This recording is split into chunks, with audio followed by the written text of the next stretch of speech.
Hey guys, Professor Bill, Comic Book University, and Incursion, issue number 1.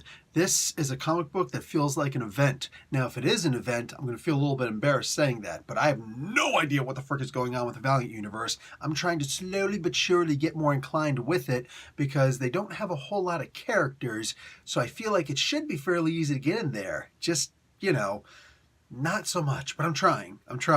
Anyway, guys, let's start reading about this. I'll make more commentary towards the end.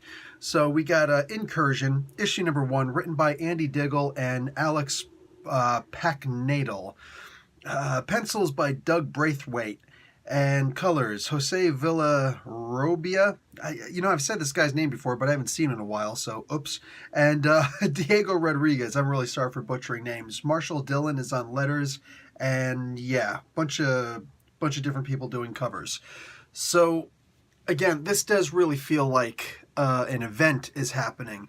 This is the Eternal Warrior and the Geomancer. Now, I have read one comic book with them before. One. I do not remember if it was a one-shot. I don't even remember if I did a review for it. I don't actually feel like looking it up. I want to just know what I know from this.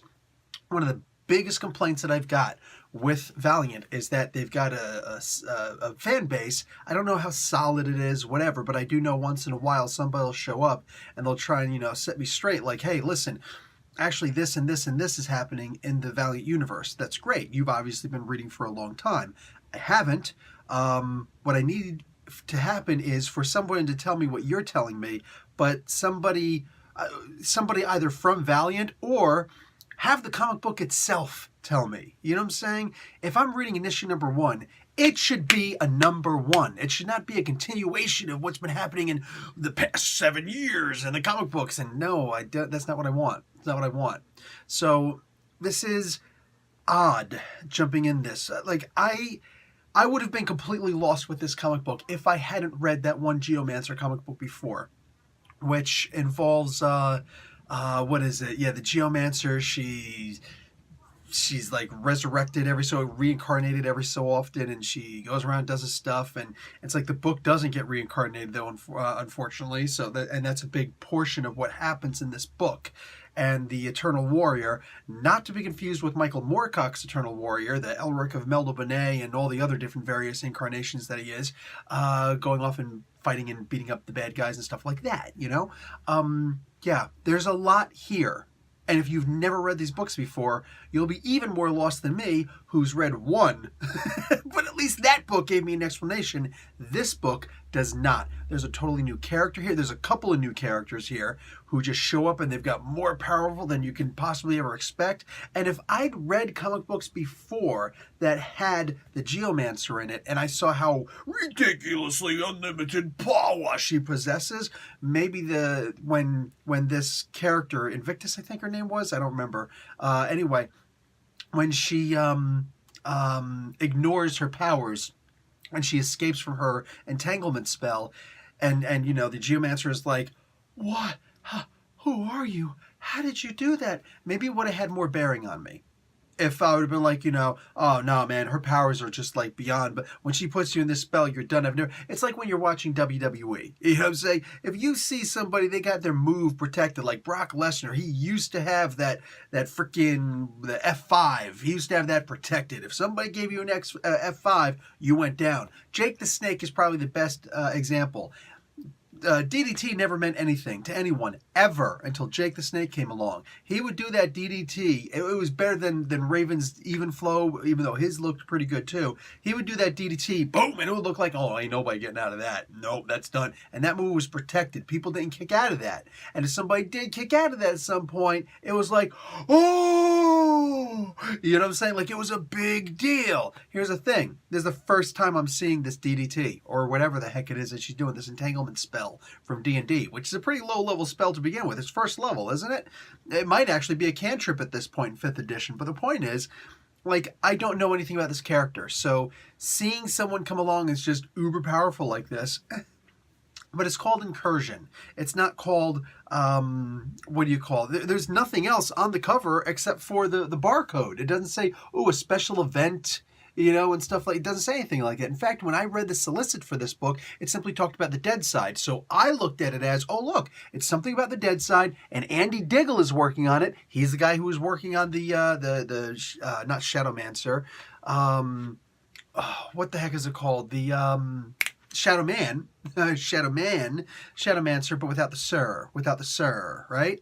I actually wrote a fan fiction, but not a fan fiction. I actually wrote a small story about a Shadowmancer, which was kind of cool, and I think the name's been used before or since then. I don't know, but anyway, what do you call it? Here you have these characters who just show up, and it's like they only talk briefly about the dead side in this. This has nothing to do, from my best understanding, with Shadowman. Maybe later on it will. Maybe that would explain why this seems like an event, because it is an event, but I never got the advertisement that it was an event.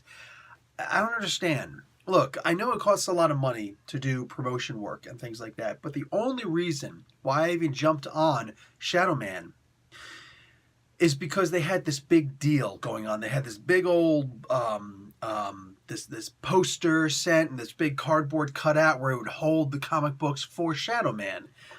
Excuse me, it was a display, and they had more stuff too. That you put it all over your comic book store, or just throw it in the garbage. Your choice, right? I don't know if you had to order it or not, but it was a pretty big deal. It was for only, 9 issues that came? I can't remember, but I reviewed every one of the issues, including the issue 0. They were really good. They blew my mind. By issue 4 or 5, whatever it was, if you weren't hooked on this, I don't know where you were. It was amazing. It was about as impressive a book as I can imagine.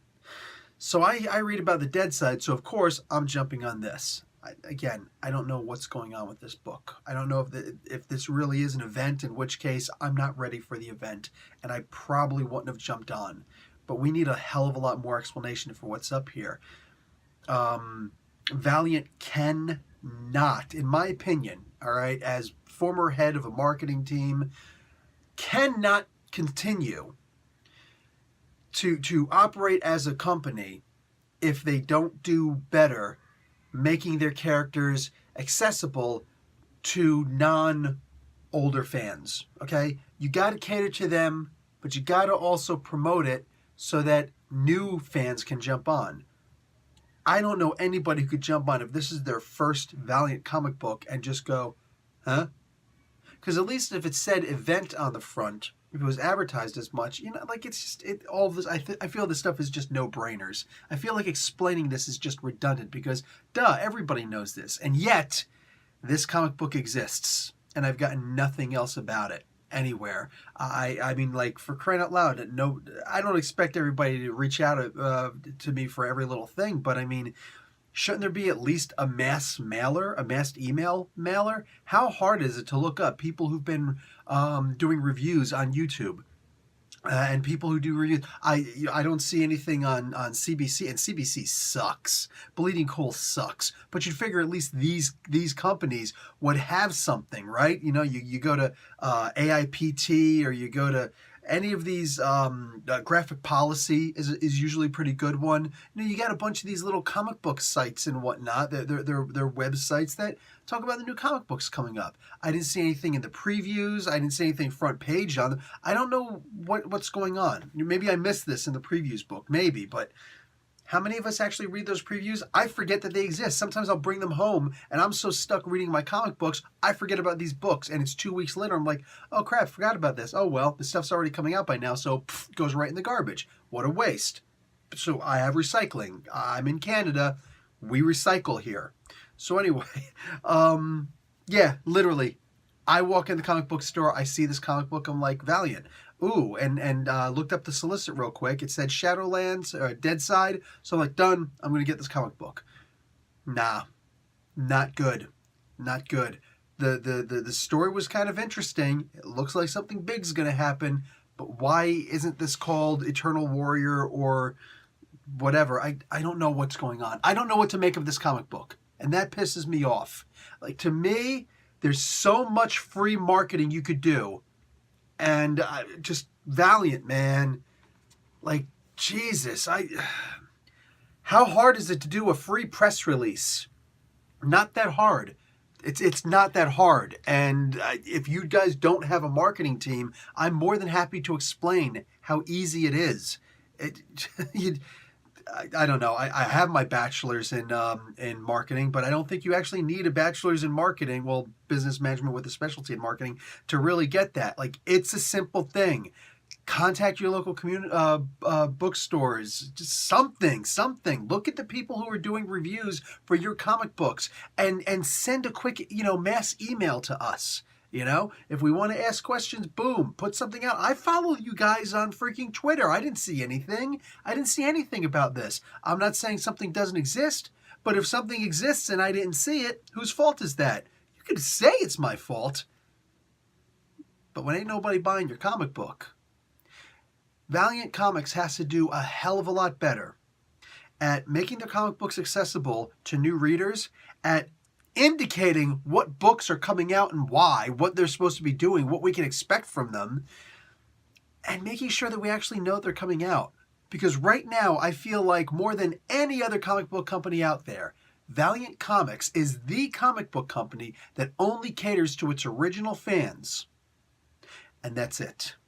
If you caught some of the comic books that, their original characters that came out in their first run back in freaking whenever it happened, you're on the in crowd. Everybody else is on the outside. That's great, but it's a crappy way to try and stay afloat as a company. And there are many easy ways to make the comic books more accessible. We should be doing that. By we, I mean you, Valiant Comics. Anyway, guys, I'm going to let this one go. I wish I could say better about this comic book, because the art was great, the writing was great, everything about this comic book was great, except it was completely inaccessible to new readers, did not know what the frick is going on. I have no idea why the hell this comic book exists. Why is it called Incursion more than anything else? Anyway, I'm done. I'm done trying to think about it. It's not worth my time to think about it without anything coming at me. So I'm done. Professor Bill, Comic Book University. Class dismissed.